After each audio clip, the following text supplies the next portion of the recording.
মৰমৰ ছাত্ৰ-ছাত্ৰীসকল তোমালোকৰ ফিল'চফিৰ যিখন মাইনৰ পেপাৰ হৈ গৈছে সেই পেপাৰখনৰ যিখন সিলেবাছ সেই সিলেবাছখনৰ লগত তোমালোকৰ ফিল'চফিৰ মেজৰ সিলেবাছখন বহুত মিল আছে সেইকাৰণে মই তোমালোকক আজি হৈ যোৱা মাইনৰ পেপাৰখন তোমালোকৰ মাজত শ্বেয়াৰ কৰি দিছোঁ যাতে তোমালোকৰ অলপ হ'লেও সুবিধা হয় গতিকে পেপাৰখনৰ শৰ্ট কুৱেশ্যন কিটা মই সলভ কৰি দিছোঁ তোমালোকে চাই যাবাচোন এতিয়া পেপাৰখনত ইয়াত দিয়া হৈছে প্ৰথমৰ কুৱেশ্যনটো ভাৰতীয় দৰ্শনৰ 3টা 6টা বৈদিক সম্প্ৰদায় আছে আৰু ইয়াৰ শুদ্ধ উত্তৰটো হৈছে 6টা বিটো হৈছে ভাৰতীয় দৰ্শনৰ আৰম্ভণিতে তাৰপিছত 4 যিটো সি আছে সিটো হৈছে চাৰ্বাক দৰ্শন জড়বাদী আৰু ডিটো হৈছে বৌদ্ধ ধৰ্মৰ মতে দুখৰ মূল কাৰণ হৈছে অবিদ্যা জন্ম নহয় ইটো হৈছে সংখ্যা দৰ্শনৰ দ্বৈতবাদী বহুতত্ববাদী দৰ্শন এটো শুদ্ধ উত্তৰ হৈছে দ্বৈতবাদী গতিকে অসমীয়াত মই টিক মাৰ্ক মাৰিছোঁ ইংলিছটো টিক মাৰ্ক মাৰিছোঁ তোমালোকে ধৰিব পাৰিছে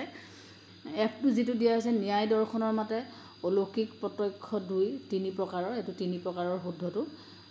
যিটো হৈছে বৈষয়িক দৰ্শনে 6-7 প্ৰকাৰৰ পদাৰ্থক স্বীকাৰ কৰে এটো 7 প্ৰকাৰৰ তাৰপিছত ৰামানুজৰ মতে ব্ৰহ্ম নিৰ্গুণ সগুণ আৰু নিৰ্গুণ উভয় গতিকে এটো হৈছে সগুণ আৰু নিৰ্গুণ উভয় এটো দুইটা শুদ্ধ উত্তৰ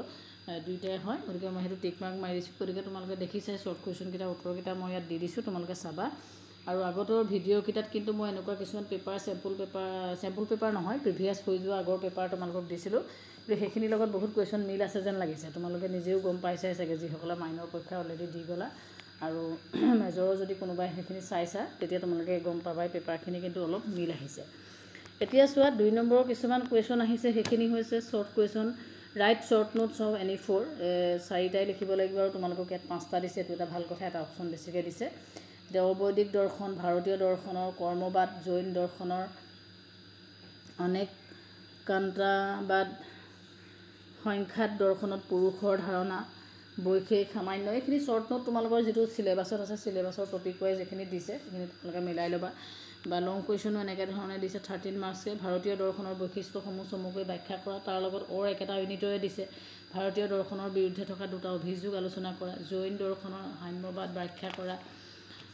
তাৰ পাছত দিছে বৌদ্ধ দৰ্শনৰ চতুৰ্থ মহাসত্যটো আলোচনা কৰা সংখ্যাত দৰ্শন প্ৰকৃতি কাক বোলে প্ৰকৃতিৰ গুণসমূহ ব্যাখ্যা কৰা এটো 5 নম্বৰ দিছে 3+10 দিছে ন্যায় দৰ্শনৰ প্ৰত্যক্ষ বিভিন্ন প্ৰকাৰসমূহ ব্যাখ্যা কৰা তাৰ পাছত দিছে বৈষয়িক দৰ্শনৰ মতে দৈব্য কি দৈব্য বিভিন্ন প্ৰকাৰৰ ব্যাখ্যা কৰা বা বেদান্ত দৰ্শনত শংকৰৰ ব্ৰহ্ম ধ্যানৰ আলোচনা কৰা গতিকে তোমালোকৰ যেহেতু সিলেবাছত 4টা ইউনিট দিয়া আছে এখানে লং কুৱেশ্যন তোমালোকৰ 4টা হৈছে মানে 7-6 নম্বৰলৈকে প্ৰশ্ন হৈছে গতিকে এইখিনি তোমালোকে চাবা লগতে যিসকলে মেজৰ এতিয়া তোমালোকে ফিল'চফি দিবা